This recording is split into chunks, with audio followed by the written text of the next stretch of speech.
Welcome to the Care Chronicles with a Caring Touch, where compassion meets wisdom in every episode, dedicated to our beloved seniors and caregivers. Join us as we explore the heartwarming stories, experts' insights, and practical advice that make every moment with our elderly truly special. Get ready for insightful conversations, practical tips, and heartfelt moments that warm the heart and nourish the soul. Because here at A Caring Touch, we believe in laughter, learning, and love as essential ingredients to aging gracefully. So tune in, relax, let A Caring Touch be your guide to making every moment count. Hey there, podcast pals. Welcome back to another episode of the Care Chronicles. I'm your host, Avishka, and today I want to talk about something that's very important: communication with your loved ones. Have you ever walked into your parents' home or your grandparents' home and something just felt off? Or the mail was stacked really high, the fridge almost mostly empty, and your once vibrant mom is confused, like she forgot what day it was or what she had to eat, or that you were visiting. In that moment, your heart drops. You know something's changing. What do you say? So this is the moment you realize your parents or your grandparents or your loved ones aren't just fine anymore. Sometimes there might be a creeping fear that your loved one isn't safe. And, there could be guilt that follows, and uncertainty and denial. But these are all relatable factors that many of us go through. Here's the truth. Recognizing that your parent or grandparent needs help doesn't make you a bad person. It makes you a loving one. It makes you one that's proactive and that looks ahead and preemptively is prepared to assist and support them. So let's normalize the invisible middle ground where there might not be a crisis, but things are just not okay. So what are some common challenges we have seen? It could be personality changes, it could be mood changes, physical changes, mobility changes, cognitive changes. So this can sometimes be seen as confusion, maybe slower movements, forgetting what day it was, forgetting medications, or social withdrawal. So let me read you a story. One Thanksgiving, Tim, who's always been the life of the party, barely said a word. He sat in his recliner, arms crossed, while his grandkids played around him. Later, when the caregiver asked if he wanted dessert, his favorite, he snapped, "No, I don't like that." That was the moment they knew something was wrong, or something was different. Just a year earlier, he was dancing in the kitchen. Now he's forgetting names, forgetting his favorite foods, walking slower, and getting irritated even over the smallest things. It's not just age, this is some change. And it was time to start paying attention. Similarly, I had a friend, her grandma, tripped walking from her bedroom to the bathroom. Just a short hallway that she's been walking for, say, over 40 years now. No clutter, there was no wet floor, and when you asked her what happened, she said she doesn't know, she doesn't remember, and she's unsure. So that fall left her bruised and shaken. More than that, it left her scared in her own home. We used to think that she didn't need help. Now, my friend and her family, they're installing grab bars, no slip rugs, and better lighting to assist and support their grandma. Aging doesn't announce itself with a warning. Sometimes it shows up in quiet moments like this, when something simple can become dangerous. So let's talk about 10 most common signs to watch for. And again, there might be others that are not mentioned, but these are some that you can start paying attention to and seeing if your loved one is impacted. So one would be neglecting personal hygiene. So they could not take showers for days, forget to brush their teeth, or wear the same clothes every day for days on. Next It could be changes in eating habits or significant weight loss. So this would show up as, an empty fridge or forgetting to eat altogether and having expired food in the pantry. So these are signs that you can look for. Others could be memory issues or increased confusion. So they might repeat stories, forget appointments, and they can have confusion about time or location. Others might have difficulty managing their own medications. So this would be missed doses, taking the wrong pills, or trouble organizing the prescriptions that they're given. Mobility struggles or frequent falls is another thing to watch out for. So this could show up as trouble walking, climbing stairs, or unexplained bruises. Your loved one or who you're caring for could have a messy or unsafe home environment. So they might have some dirty dishes cluttered on top of each other in the sink.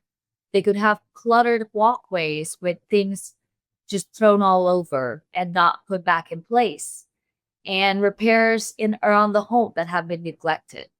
Others might show up as, unpaid bills or financial disorganization, mail piling up, unopened bills, or difficulty managing money are signs to look out for. You can also look out for social withdrawal or isolation. So maybe they don't want to go to that party anymore that they always love to attend. They are skipping family events and no longer seeing their friends and avoiding hobbies they once used to love. You could also see some common changes with mood swings. So there could be more irritability and more depression. So some have personality changes, some have increased anxiety, and some may just be emotionally off. Finally, the last thing I want to mention so that we can all look out for is changing in sleeping patterns. So if they're sleeping all day, if they're up all night, and frequently complaining of fatigue, just make sure you're paying close attention to those things. So now that we've identified some of the most common signs that your loved one might need support, you're probably asking, so what now? How do I bring up this without causing any tension? Or how do I speak to my loved one without creating resistance or triggering them to shut down in conversations? So let's start with why there is resistance and what some of those reasons can be. So the moment you say, I think you need help, typically what we've seen is either your elderly loved one or the person you're a caregiver for, their walls go up. And, why is that? Your independence typically is tied to your identity, and, you know, losing control can be fearful. And resistance does not mean stubbornness. It's often grief, fear, confusion, and identify the reasons behind the resistance and reframe your approach so it fits with what the need is. So, some examples of reframing could be things like, instead of identifying this new person that is helping out as a stranger in the home, you could translate that to as, oh, here's our new friend who's helping around the house and helping me with some chores so they can be introduced as a friend. Another example is, if your loved one is struggling with mobility, you might say, hey, I found this amazing therapeutic trainer to help stay active at home. They're great with stretches and balance work. Thought we could both learn something and give it a try. So that's something that you could do together, and that might get them more excited and wanting to partake in the activity. And the goal here is to make it feel less like an intervention and more of a connection and a collaborative way to move forward. Sometimes I've also seen where, you could blame the doctor, say, they really want you to take a break. And I agree, but I'll be right there. So let's just get some help around the house so we can, you know, help do some chores and do some dishes, do some laundry so they can rest and take care of themselves. So we can start with an 8-step framework. So the first step would be to understand what the need is, understand your loved one. And the next step would be to have a gentle opening. And in this case, you can start with the strengths. So you can start talking about, the strengths that they're having, how great it is, and help them feel confident and good in themselves. And ask questions. So ask and don't tell them how it is. Ask them how things are. Ask them if they're okay. Ask them where they can, maybe need some extra help.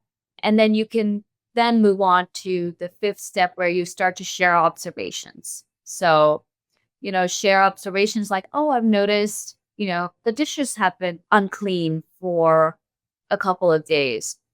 Share those observations with them so they can also maybe start to look around. And it's a balance between observing and collaborating with them. And then we move on to co creating options for them instead of, again, telling them this is what they need to do. You're giving them options like, oh, what about this?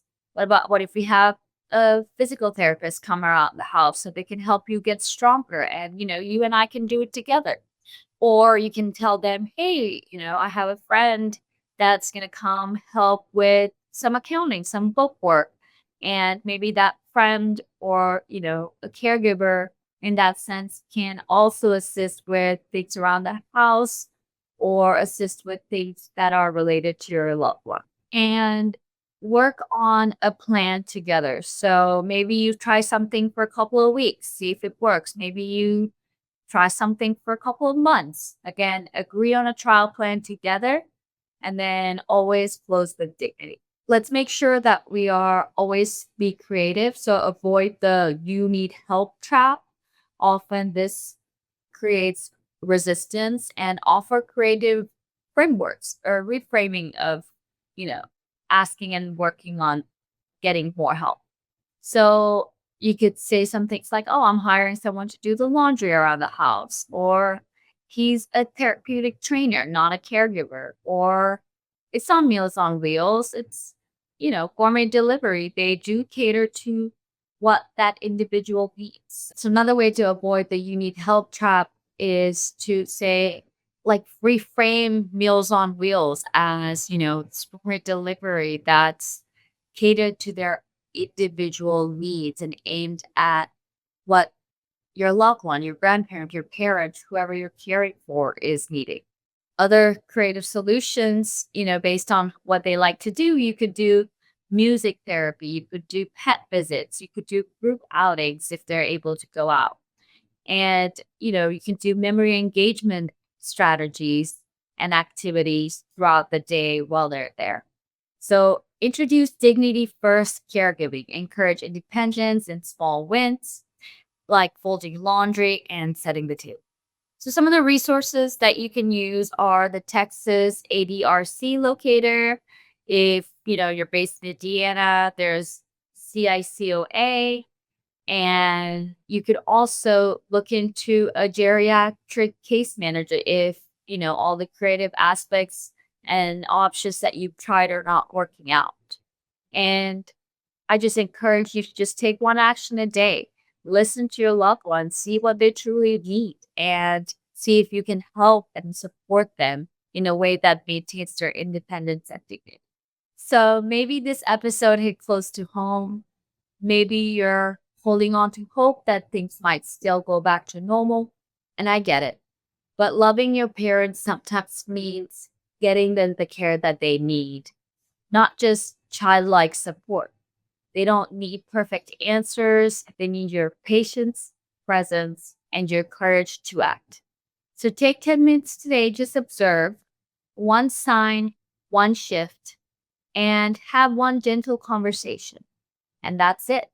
Start there because love that acts is the love that heals. So until next time, leave us a review. If you have any questions or anything that was discussed, please feel free to send us a message on social media. We're under a caring touch on Instagram and on Facebook. And until next time, I hope you guys have a wonderful day. Thank you for joining us on this heartwarming journey with a caring touch. Be sure to check out our website and connect with us on social media for more stories, resources, and ways to get involved. We're excited for you to join us again in our next episode, where we'll continue to explore the beauty of aging with grace and compassion and dive deeper into topics that matter to our elderly community. Until then, stay connected, stay caring, and we'll talk to you again soon on the Care Chronicles with a Caring Touch.